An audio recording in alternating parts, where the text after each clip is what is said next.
Lung dang dikira ni. Tapi ingat, ber Desember, kelih sekurang yang kali kepenyata oleh Wali Nanggro dalam Nanggro Aceh dan kepenyata di dunia-dunia luar. Bangsa Aceh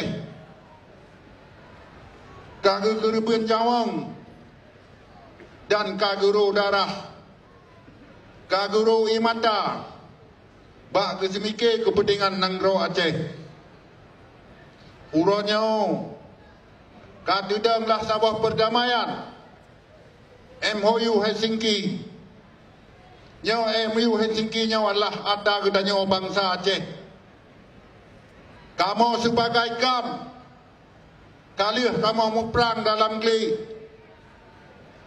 kaliah kamu tunduk dalam geli adalah kepentingan bangsa Aceh. Uranya paduk tahun kau berjalan le poin-poin MOU yang kolom selusau dan Mandera kolom selusau sampai uranya, dan dah harap uranya karena pada-pada buah jalur untuk selusau perkaranya. Pemerintah nak sabah jalur untuk jak, dan Wali Nanggro nak sabah jalur untuk jak, dan DPRA nak sabah jalur untuk jak. Nyo tanya hang kemah tanging tak ia mantang perkara manderanya. Uranya tanya pek sampai tam pakai sampai geroro, pek sampai tam dawa sampai geroro.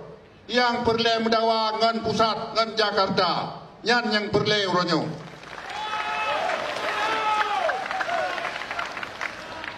Jadi pek kitanya dan teragam lagi potrung lagi. Oh yang mururun. Nyo put tanggung jawab tanya golom selusau dengan pemerintah pusat.